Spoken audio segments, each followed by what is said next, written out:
We're delighted today to have Jack Chapman, who's head of private sales at Lee and Sandeman, who's one of the important Burgundy merchants in the UK, for those of you who may not know it. We decided to run this Zoom because so many of the face-to-face Burgundy Week tastings haven't happened this year, including Lee and Sandeman's. It looks from the attendance that we've sparked some interest, which is excellent. Jack has been with Lee and Sandeman since just before the beginning of the pandemic, which wasn't quite the best of times to join, but he's got a long background in wine, in fine wine particularly, in buying, selling, auctioneering, and like so many people who are now expert in the wine trade, he started at Majestic. So over to you, Jack. Tell us about 2020. Thank you. Thank you, Liz. Thank you, everyone, for joining as well. I want to say before kicking off, and I mentioned this to Sumi and Liz, that you really got the understudy for this presentation. Sadly, Charles Lee and my colleague David couldn't join me in it, so I'm going to do my very best to do this justice. It's also right in the midst of the en-primeur at the moment, as we all know, so this is a very hastily prepared presentation, and I've noticed that I've missed the S off Circle of Wine Writers on the first slide already, so hopefully not too indicative of what's to come. Please throughout ask me any questions that arise. I'm sure I will have missed out details. Make them as complicated as you possibly can. I'll probably answer very akin to Boris Johnson and politic my way around a lot of it, but we'll see what we can do. Charles and I went out and tasted in November, and we would usually taste about 500 wines, but we split the trip in half this year. So Charles and I did the Côte de Nuit, and two other colleagues did mainly the Côte de Beaune, and we did swap between a little bit. So I suppose my knowledge is focused towards the reds, so don't try and trip me up too much on the whites. But fingers crossed, unfortunately, they were pretty homogeneously fantastic. So there's not so much to say about them.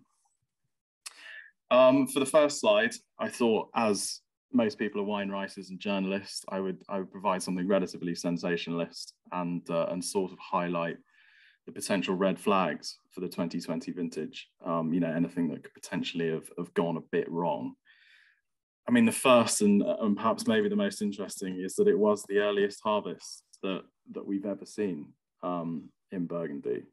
Some vignerons began picking on the 12th of August, particularly down in the Côte de Beaune, where it was far warmer and alcohol levels were higher.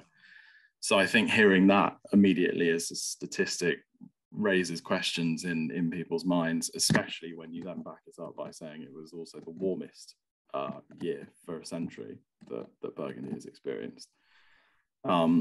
So I think, those early harvest reports had us all going out there thinking, is this another 2003? And are we going to have sort of quite rubberized high alcohol wines that haven't managed to retain much freshness? Interestingly, the first bud break was actually on the 18th of March. I don't know if that's the earliest ever, but it sounds incredibly early. It's certainly the earliest that I've ever heard of since following them. And that followed on. So flowering was in May, which is a full month ahead of 2019 and sort of a month ahead of usual, to be honest. And sort of proceeded by an incredibly dry August. The implications all being that we were sort of experiencing a year in which I think the grapes could be completely cooked by the end of it. There was only 7 millimeters of rain across July and only 41 in August. So, really the taps were completely turned off for July and not a lot happened, and August was certainly below average. There was as well the occasional heat wave. So I think 39, 40 degrees was the recorded maximum. So it wasn't a season that was absent of heat spikes. The dry conditions, I think for thicker skinned Chardonnay, perhaps not so impactful, but certainly for Pinot Noir, there was an awful lot of water that was evaporated from the grapes, and there was actually quite a strong wind throughout the year as well. that sort of alternated between north and south. So the grapes were sort of lacking in juice, and there were shriveled grapes. There was a lot of fear, especially coming back in August when a lot of vignerons had their holidays, that vines had started to actually drop leaves and occasionally drop bunches. Those are the terrifying things. These are the less terrifying things, and hopefully everything that's sort of countered and will make you believe me when I say that it was a really excellent year for both whites and reds, although slightly less homogeneously good for the red wines. In terms of heat, you hear that statistic of, oh, it was the hottest year ever or the warmest year ever in Burgundy. I mean, actually, those temperature records were broken across January, February, March, and slightly towards April as well. So not critical points in the season. You think of a growing season like 2003, which initially a lot of people were starting to liken it to due to the harvest reports. It was really June, July, and critically August where you saw huge spikes in temperature. But I mean, if you think back to the UK and when the pandemic started, the beautiful March and April that we had, that clement weather followed through to Burgundy, and that's really what raised the average temperature across the year. Whereas generally it was actually 2 degrees lower than 2019, across the critical months. Also, something which really helped the grapes maintain a sense of freshness was that the winter leading up to the 2020 growing season was wet. And even February, March, April, they saw relatively significant rainfall. So the water table, October, November, December 2019, the water table was topped up quite nicely. So as it varied per terroir. If you had very thin soil and maybe something that was too porous and free draining, then there would have been a struggle to hang on to an awful lot of moisture. But generally, the vines, especially the older vines with the deeper roots, didn't suffer at all, or suffer nearly as much from hydric stress because they were able to draw on this established water table. Thinking back to 2003 again, and I'll stop making this comparison because I really don't want anyone to walk away thinking it was like that, but I think there were 13 consecutive days, or certainly a long stretch in 2003, in which it was 40 degrees and the nights were perishingly hot. Whereas this year, generally, actually, there were a couple of heat spikes, mainly in August, but really the nights were quite cool, and those were very limited. So there was raisening, but there was actually less than 18 and 19. I found out fairly recently. So, a few producers reported losing yield to burn berries, but actually it wasn't such a problem, or not as much as people may have made out. In terms of the acidity levels, the dehydration obviously decreased yield and concentrated the juice, so that they are sort of big, powerful wines, but it equally concentrates the acidity and the tartaric acid levels. So despite it being a warm year, despite this consistency of heat, they've actually come out incredibly fresh. So you've got a powerful fruit profile and a lot of density paired with a very, I suppose, low acidity, a good acidity. And the pH is generally a reading lower than the 2019s.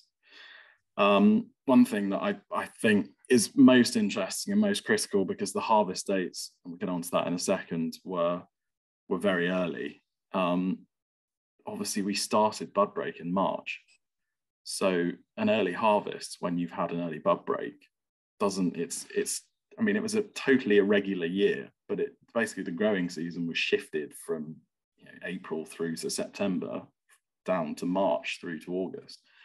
So I think in total, on average, the hang time was about 95 days, with the established ideal being about 100. So it wasn't irregular in the amount of time the grape spent on the vine.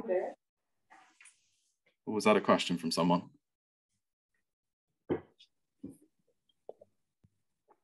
No? Maybe a bit of background noise. Please mute your microphones if it is on accidentally. Thank you. So, I mean, in terms of the harvest, I've got a lovely picture on the right there. I think that's Domaine Romani Conti doing the harvest this year. It was a vintage in which I suppose that the harvest was dictated by the weather rather than, you know, the vignerons being able to really sit there and say, I want to pick on X date. Things did move rapidly. So there are actually apparently a lot of winemakers that had to cut their holidays short, or had a horrible time when they came back in August and sort of thought, oh God, you know, maybe this needs seeing to. In terms of the range of picking dates, generally they seem to be between the 24th and the 28th of August. There aren't many producers that stepped too far out of that window. There was a touch of rain towards the end of that, I think on the 26th, which you could perhaps overstate and say, you know, if you picked a bit later, perhaps you got some more freshness in your grapes from that rainfall. But I honestly don't think it was enough to impact the final product to that degree. One or two producers went back into September. So Confiron Cotetidot, who notoriously picks very late, finished on the 5th because he was aiming for full stem phenolic, that sort of thing. And Catiar is the latest I've heard, which I think is on the 8th of September. But that seems to be the full range. In terms of, I mean, what I call something stupid like the triumvirate of choice, it seems to be a balancing act this year, as it is every year, but very keenly, between being able to achieve full phenolic ripeness, not falling too far into sugar ripeness, and also, I suppose more critically this year, loss of yield. So because of the warmth and also that wind, the grapes were continually dried out. So if you left it too late, not only did you perhaps have too much sugar ripeness to achieve your phenolic ripeness, and alcohol levels registering 14.5%, 15%, but equally your yields drop massively. And to call up Confiron again, usually he has 3 barrels of Clos Vougeot, and this year had half. Peter, is that a question? No. Carry on. So, I mean, that was the main choice that vignerons had to make. You know, do I pick my grapes? I think generally ripeness of pips was not a problem, but ripeness of stems, especially in a warm year where people are using a lot more whole bunch, you know, there's a much greater inclusion of whole bunch to give that simulation of freshness. They had to decide whether or not they wanted to let every phenolic component and the tannins fully ripen, and then be staring at the idea of having 14+% wines, or whether you pick slightly early and perhaps come up with a few green elements to your wine, but, you know, retain a lower alcohol and some lighter fruit flavors. Happily, most chose to pick earlier and sort of preserve some of those phenolic components in their wine. Not, to be honest, that we tasted anything that even had a touch of greenness to it. Perhaps it was more of a background effect, or perhaps the growers that we tried just, you know, didn't really suffer with that. But I think, and I'm slightly parroting critics here, but that there seems to be almost total agreement that anyone that picked slightly early, those phenolics will just calm down in bottle, and we won't end up with any sort of underripe or stalky wines, because the heat of the season will really come through. In terms of pHs, they tended to float around sort of 3.3, 3.4 for the reds, and actually went as low as 3 for the whites, which is lower than 2019 generally. So it's, you know, it's an interesting comparison. I'd say that 2019, actually, I'm not going to jump too far ahead, ruin my last slide, but the wines were fresh, the acidities were low. There was not very much malic acid, which apparently was burnt away by the heat and the wind. But in terms of the tartaric and the titratable acid, you know, what you actually taste in the wine, it was all there, which made them very easy to taste. There wasn't, you know, the 18s, you sort of sometimes felt like you were slightly slogging your way through, but they were so fresh that your palate was constantly cleansed. And the bonus of all of this heat and dryness is the fruit was almost completely disease-free. There was no single vigneron that reported, having to struggle with odium and things like that. So in a way, it was, despite the end of the season where everyone had to rush back from holiday and start picking, it was sort of relatively easy. To sort of revisit the burned berries, I'd say probably the maximum crop loss that we heard was 25% from some producers who had to discard an awful lot of fruit because of their shriveled berries, or perhaps, they didn't have to discard but chose to for qualitative reasons. I think Christophe Perramino is a very good one to call up here. I mean, he made some scintillatingly good wine, but equally he had to he chose to drop an awful lot of his crop to keep the quality high, and said that this year he needed an extra 50 kilos of fruit to fill a barrel on normal, which goes to show just how little juice was actually in the grapes. So I think if you took it on harvest weight, it may come close to being a normal vintage, but because of the evaporation, the vines looked like they were covered in grapes, but really the amount of juice that came out of them was very small. And yields ranged mostly between 15 and 30 hectolitres. So it's very rare to get much higher than that.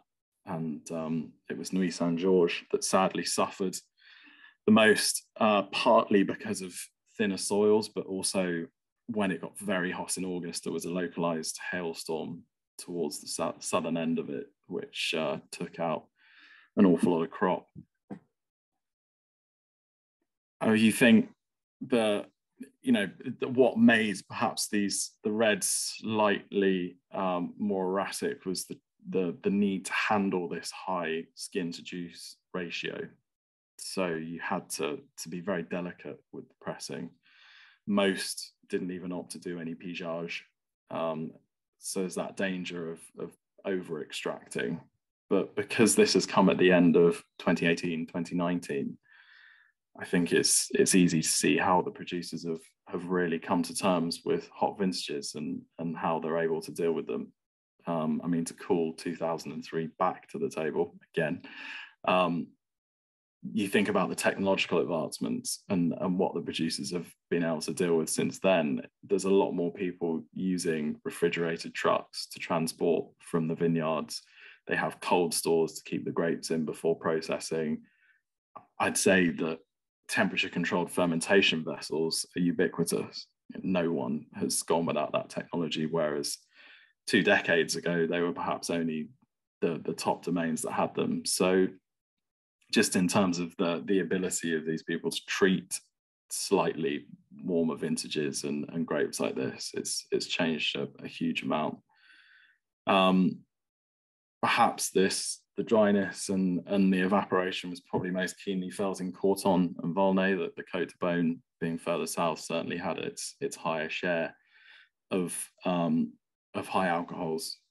But I don't want to use that as a sweeping statement of don't buy Volnay or don't buy Corton this year. There were some magnificent examples. And even where alcohol did go very high, acidity remained. So I think it comes down to a sort of stylistic interest. If you're a fan of Pinot Noir that has denser, darker fruit and spice, then you'll still get a very age-worthy, very delicious product from 2020, even with 14.5% alcohol. It seemed across the board, really, new oak was something that was dialed down. I think when you've got a vintage of this power and density, you don't need to add so much oak to it, because it then runs the risk of flattening some of the aromatics. So certainly the best producers seem to be dropping the new oak percentages by 5 or 10 this year. And there was a little bit of experimental viticulture or viniculture, I suppose, with the odd person trying out Foudra's. Lamy, who we visited, was fermenting some of his Santaban in glass to see if that would lend it some extra freshness. And I mean, Remy Jobard, who we've been working with for years, produced some really outstanding Meursault this year, and he's always been working in Stockinger casks, you know, as you'd expect to find in Alsace. So I think there'll be more of a move towards that style of élevage and fermentation in the future.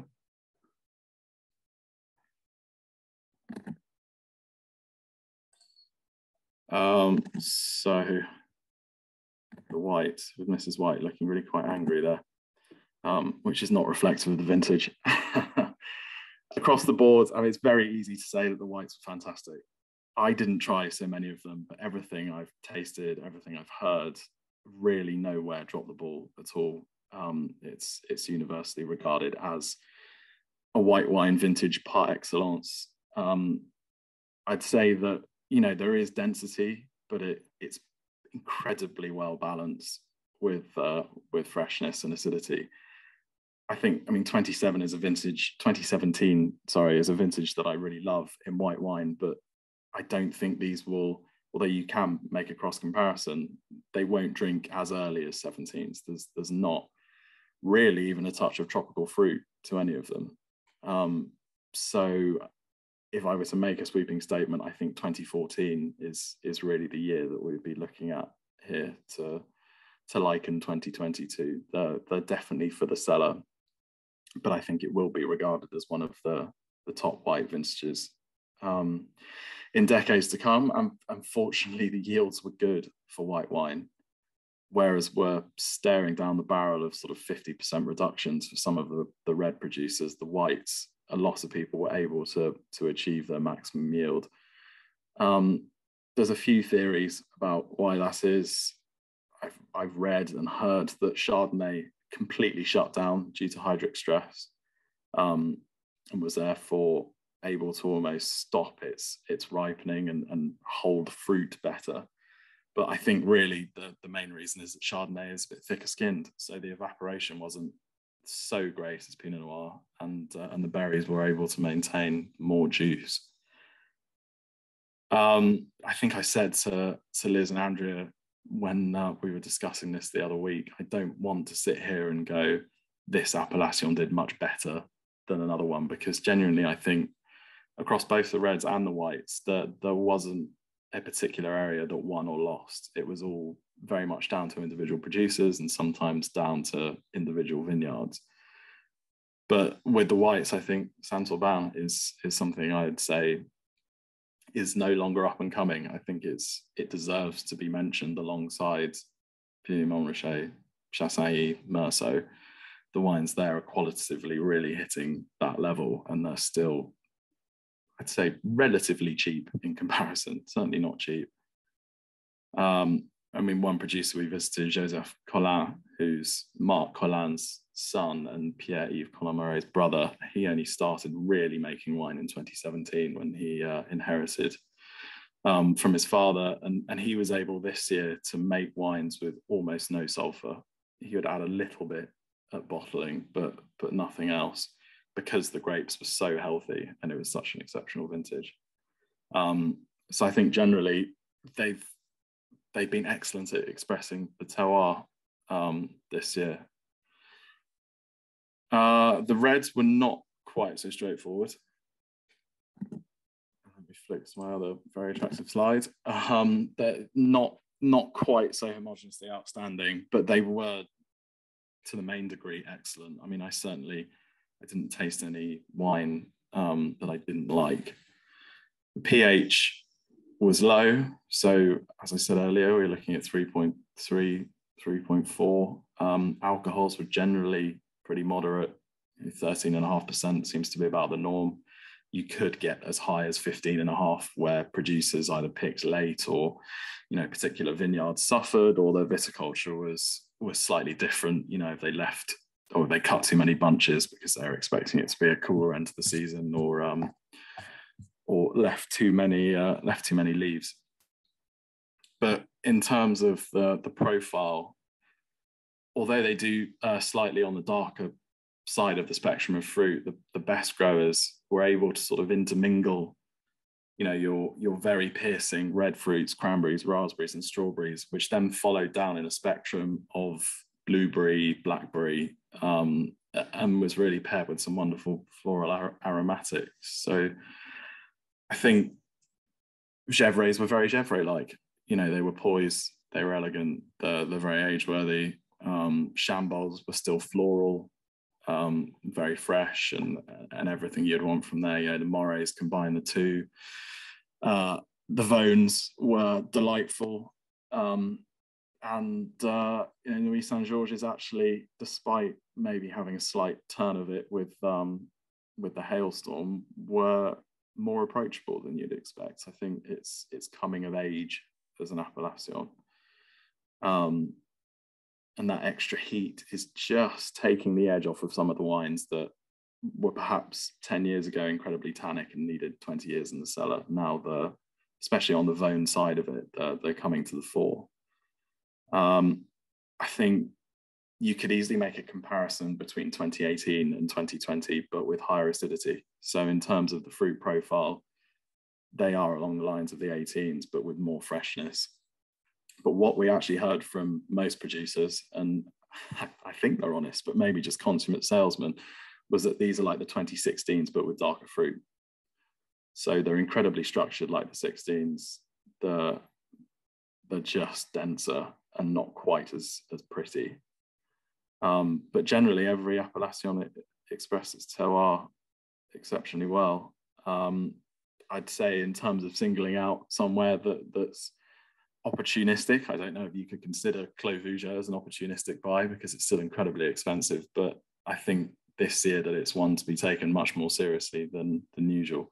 The extra heat and you know, the lack of rainfall, which sometimes if it's too wet, the bottom left-hand corner of the vineyard can get flooded, works really well. And as I said, Nuits Saint-Georges, I think where they got it right this year, and it has been reflected in critic scores, did incredibly well.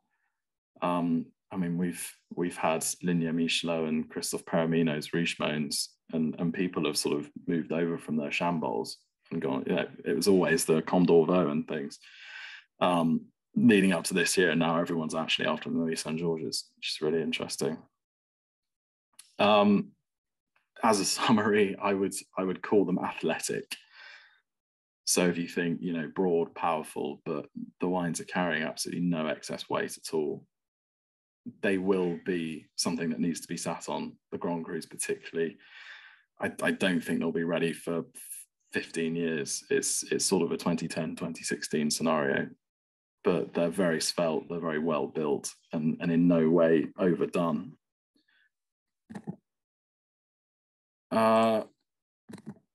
Perhaps more my comfort zone, the market. I mean, it's been fascinating to watch. We open a pre-registration process for every Burgundy en primeur, just for people to say, you know, I'm interested. Hi, put my email down. This year we've got hundreds. I haven't even counted how many, but the response has been absolutely enormous.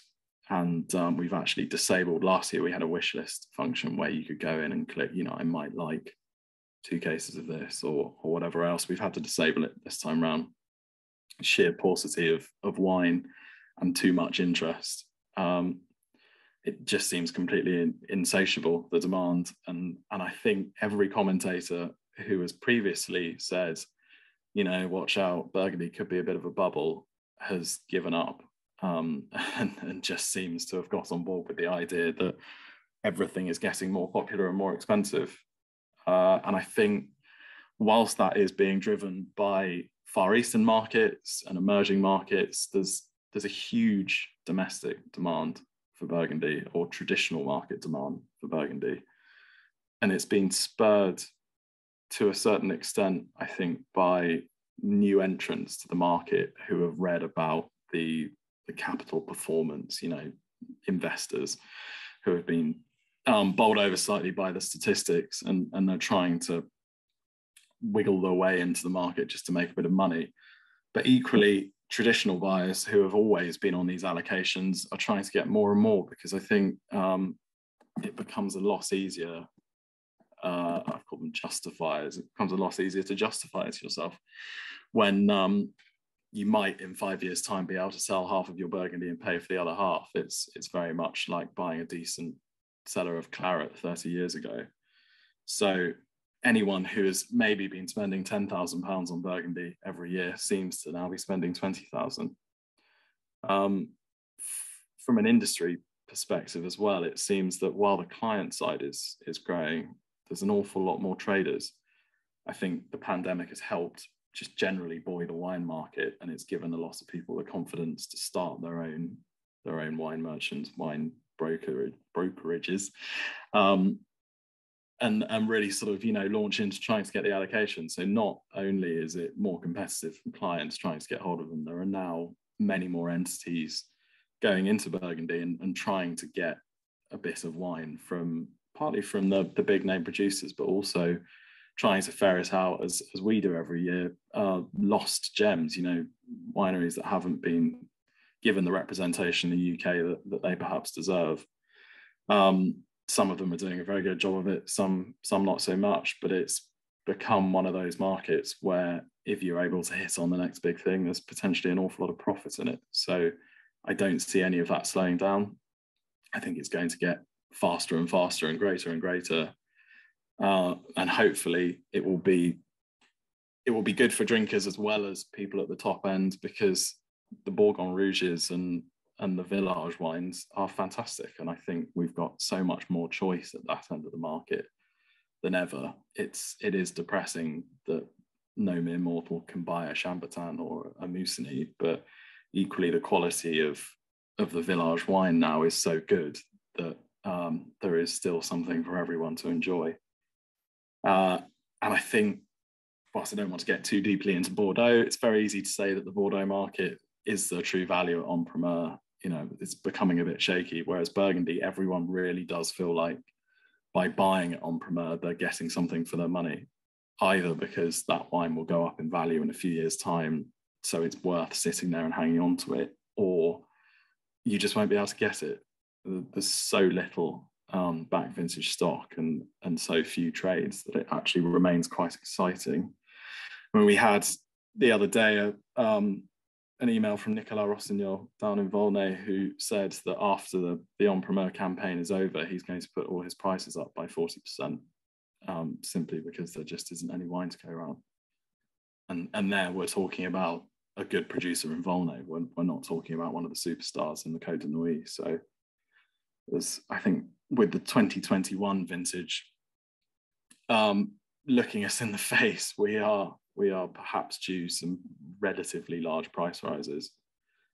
From my perspective, and this is totally my opinion, it feels like we're almost barreling towards what I've called a viticultural aristocracy, in which perhaps if you put your son's name down for a particular private members club when they're born, so they can get in at the age of 18, we seem to almost with Burgundy have such pressurized allocations, and people are fighting for them to such a degree that, if you're lucky enough to get them, you're in. If not, then it's becoming almost impossible to break into that market without committing a huge amount of money to doing so.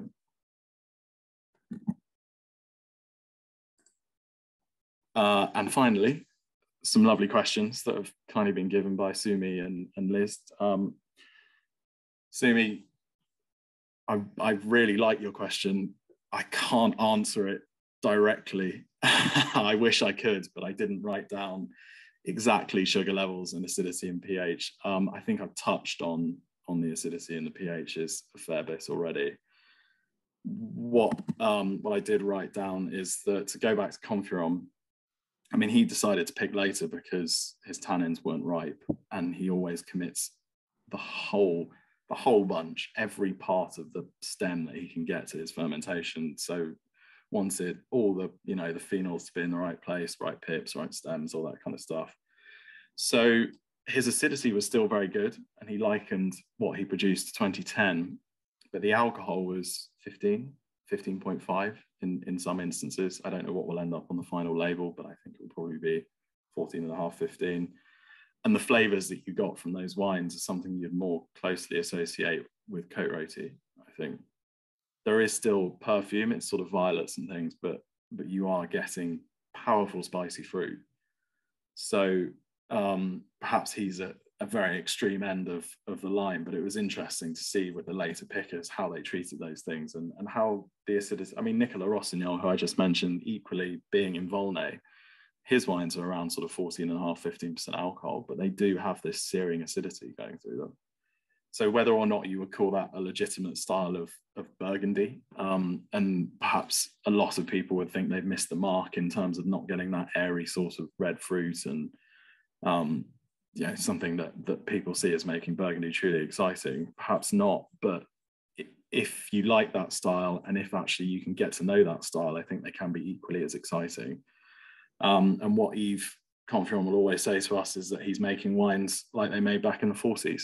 And he thinks that they'll survive 60 years and be, true representations of Burgundy rather than, I think he says all the critics just say, oh, fantastic, and just love the very immediate, airy, easy to get on with, quite floral wines. So it's a stylistic difference. It's sort of philosophical. And lots of others chose to pick before full phenolic ripeness. Which I think I mentioned earlier. Thank you. Fortunately, none of our producers we tasted had any of those underripe flavors. We did, a couple of people that we don't represent that we went to visit did have what you would call something a bit stalky and stemmy about their wine, that they're perhaps not ripened or picked too early, but it would be probably slightly indecorous of me to say who they were, but it did exist. Okay, so there's a wide variation in terms of individual producer philosophy, perhaps. Yeah, as there always is, but I think stretched further in 2020 given the climatic conditions. Okay, thank you very much. Pleasure. Sorry, I couldn't answer more precisely. Great. Liz, these are kindly all your questions, so I hope I do these justice. So what you asked was, do you anticipate the increasingly large variations in weather from vintage to vintage and overall warming will lead to the individual appellations of Burgundy becoming more homogeneous or more varied? And if the former, will the styles of individual growers predominate over appellations? Very difficult to answer completely, but I think generally I'd say more varied. What I see is sort of the critical element, which is fairly refreshing in a way, seems to be hard work in the vineyard. The producers that really excelled in 2020 put the time in and made, those million sort of micro adjustments to the canopy and the bunches and what they chopped off and what they left and all that sort of stuff throughout the year. In particular, someone worth mentioning, Lignier Michelot, is such a hard worker, made incredible wine in 2020. I mean, he's always made good wine, but qualitatively just stepped up that much because he worked so hard in the vineyard. But anyone who didn't suffered slightly. And I think, as I mentioned earlier, we're seeing such a marked increase in the quality of what you'd say were lesser wines, that perhaps the biggest shift will actually be a closing of the qualitative gap between the Grand Crus and the Bourgogne Rouges, or the Premier Crus and the Grand Crus. I think we'll see more top Bourgogne Rouges, and perhaps some of the Grand Crus might begin to struggle if things really do heat up, because ultimately they're classified for soil, but they're also classified for exposure. So if 20 years ago you were desirous of more sunshine to make good wine, now you're almost looking to be in a cooler spot to make something truly exciting. So I hope that sort of vaguely answers your question. That's great, Jack. Thank you very much. Before you go on to my other two, but I'm sure there must be other questions out there. I don't want to hog this. So if anybody's got any questions, can they stick their hand up or unmute themselves? And then if we've got time left at the end, we can go back. Yeah, please do. Anyone out there who'd like to ask some questions?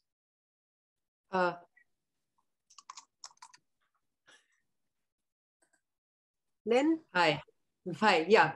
I was just curious if you were willing to share your impressions of the Haute-Côte regions, that area. Yeah, I mean, honestly, I didn't try an awful lot, so I can't give you too much of an insight, but I think generally the Haute-Côte was exceptional this year. The first that comes to mind is Angro, her oak coat.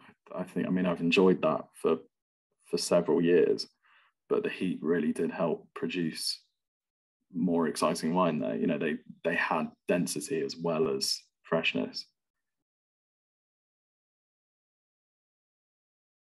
Is there something you specifically read about the oak coat that you wanted to clarify? I'm sorry, that's a very vague answer, but I think generally the oak coat will be a place to watch to be buying good value wine in the near future. Great. No, that helps. Thank you very much. Pleasure. I have a question as well. This may be a heretical question, I don't know, but Burgundian producers are not allowed to irrigate. They're not allowed to water back. Do you think that may change in the future if we continue to have these desiccated vintages? Yeah, very interesting idea. I have no insight in terms of what producers have told me and what they would like. Certainly no one has said, oh, I'd love to be able to irrigate my vines. It would make my life so much easier. I think culturally no would be my guess, because of, you know, the French viticultural aristocracy. I'd be so surprised if anyone turned around and said, fine, go and water your vines, because it would almost destroy what makes Burgundy so exciting in the first instance. But who knows, you know, if things go on for 20 years getting hotter and hotter and more challenging, perhaps they'll be forced to to make wine. Yeah, or watering back during vinification. I mean, I know plenty of, I mean, obviously in the US, it's done all the time. Has to be done in California quite often these days, even by producers who are producing very terroir expressive wines, admit to doing it. I wonder if any of the producers would quietly do it. It would be hard to trace. I'm sure they probably do, and I don't want to be hauled out for, you know, libelous or scandalous words, but of course, I think whilst there probably wasn't much acidification in 2020, I'm sure more producers acidified than perhaps we're aware of. And I doubt they chaptalized because sugar was in abundance, but I think that happens again more than we're really made aware of. I think Burgundy is one of the best regions, although it's changing slightly, for not trying to pull the wool over people's eyes. But there is more that goes on behind closed doors than is certainly reported on. Understood. Thank you.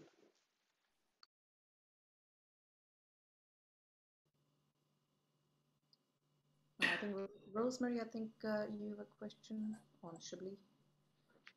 Yes, I just wondered if you'd stopped in Chablis on your way down to the Côte d'Or, and if you'd had any thoughts on the 2020s in Chablis and also the red wines around Chablis, or did you just drive on straight past? I'm afraid that Charles did a joint Champagne and Chablis trip beforehand, right. So he has the complete insight there. I'm led to believe that they're very good. I don't know about the reds at all, I'm afraid. Yeah, but I heard they're good. I just wondered if you had a view, you know. No, yeah, sorry, I've got no idea. You're forgiven, it's all right. That's very kind of you. I think from a market perspective, Chablis is a fascinating place to watch, because you're still able to buy, you know, Grand Cru white Burgundy for £50 a bottle, really, is if you look beyond. Still affordable for the moment. Yeah, in the grand scheme of things, incredibly affordable. And I can't see that hanging around for particularly long. No, and the warmer it gets, the more you get flavours that perhaps are akin to the Côte de Beaune. And will appeal to a larger audience of people. So it's quite an interesting area to watch in terms of that development.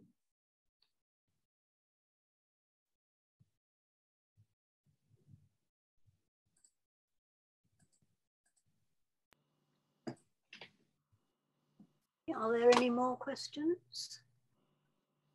Yes, Jack, I was going to ask you, Christos from Criterion Wine, following up your comments about the sort of ever-increasing prices due to various pressures.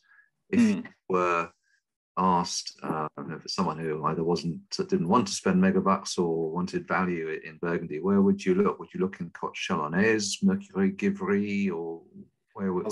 That's a great question. A village like Marange, or where would you go to? Yeah, as someone who does not have megabucks to spend in Burgundy, that's a question that I can very personally answer. Rui, I think, I've been really thoroughly enjoying Rui over the last few years. I think Fisan as well have started making some really incredible Pinot Noirs. But Rui is certainly the first one that comes to mind. And I don't want to over-mention his name because we don't have enough of his wine as it is. But I think Vincent Duro is making a product that goes so far beyond the price level. It's, you know, we've got some amazing agencies like Angro and Munro Gibourg and Dugapi and things that people obviously demand every year. But all of a sudden, this little grower from Rui has got the same fan base as people who want to buy Munro Gibourg. And they're fighting over him in the same way. So that's where I'd look to get a really nice £30 bottle of Burgundy. Okay, thank you. Before we went on air, Jack, you gave Sumi and me a brief view of the 2021. I suspect, I know it's difficult for you to talk about its quality, but I think everyone would be very interested to hear that if you'd like to go along that route again. I can try. Yeah, I'm obviously relatively ignorant, but every grower that we visited, we obviously asked them what was going on in 2021. There are a few producers in the Côte de Nuit in particular who have got away with creating the same amount of wine in 2021 that they did in 2020. But generally, from an objective standpoint, the yields are witheringly small. The lowest that we heard was Remy Jobard, I think is down 80% in 2021. So we're going to see big price rises. I think there's no way of escaping it. We've had a few producers this year who have actually given us an allocation of the 2020s, mainly the white wine producers, because there's so little in 2021, and said, right, you can have 65% of your 2020s to sell this year, and then we'll ship the other 35% in 2021 for the next EP, just to give you some stock to play with over both years. So it's going to be a tiny, tiny harvest. Qualitatively, I have no idea. We tried one 2021, and that was kindly given to us by Yves Confiron. And I mentioned, I think, to Sumi earlier that he was, he's a very late picker and generally has high alcohol. You're talking 14.5%, 15% in warm vintages. He gave us, I think, his Clos Vougeot, and it was 13. So if a man who is a notoriously late picker is getting to 13%, it's going to be very interesting to see what the early pickers have done. So I think we might be looking at a year that possibly you could call classic, in terms of the alcohol levels and the fruit. It's certainly not going to be another 18, 19, 20. But we know that there's going to be very little of it, whether it's fantastic or not. So it's going to affect the market. It's going to push things in one direction, which they only seem to be moving in, but ever more rapidly. We can only hope that 2022 is very good and very abundant, and hopefully those vines have got lots of energy left in them after making no fruit at all in 21. But I think everyone at Lee and Sandeman will be eating cornflakes for 2021 while we while we wait to find something to fill the gap.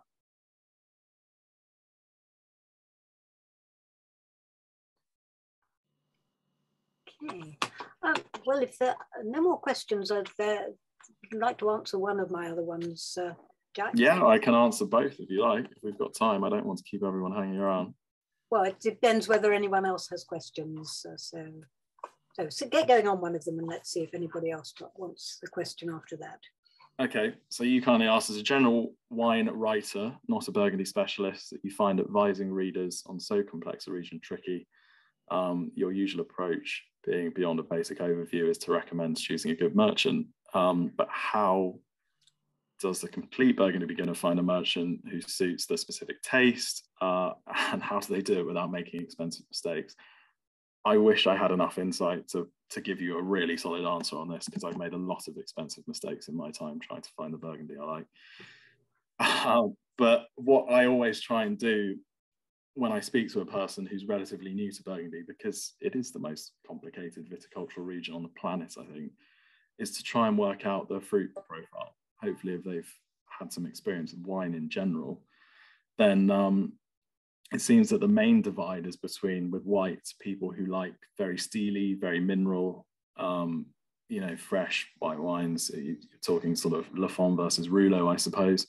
And then others that like sort of quite dense, more oak influence, vanillary, quite rich examples. And then on the red side, it sort of goes in the same pattern. You seem to have people that are very interested in the near Côte Rôtie, you know, dark fruit, spice, density, and then the very airy red fruits that are more floral and perhaps a bit more upfront and more giving.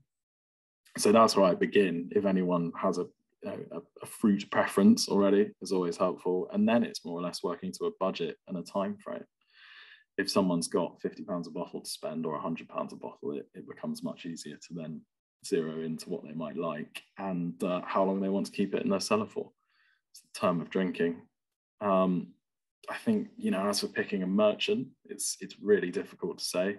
I biasly say Lee and Sandeman do an all right job. So if you find anyone, do send them our way.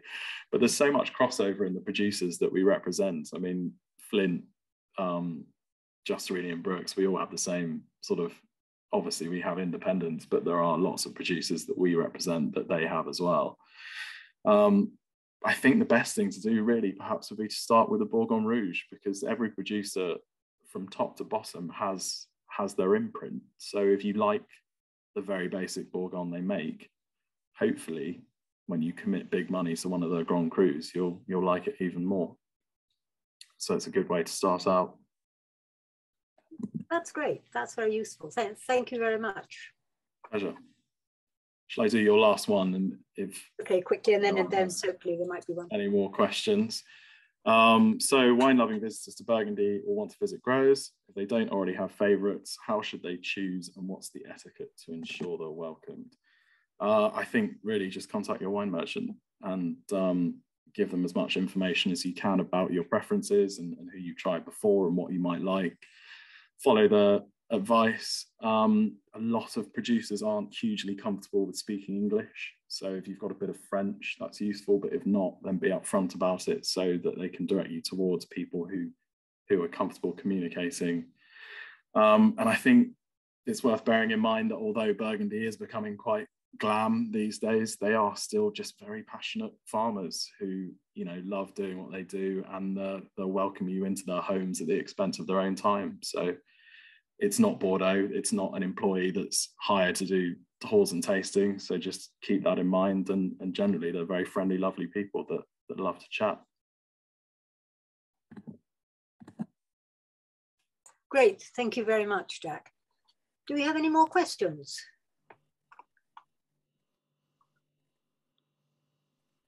Looks like everyone's got a great deal to think about as a result of that.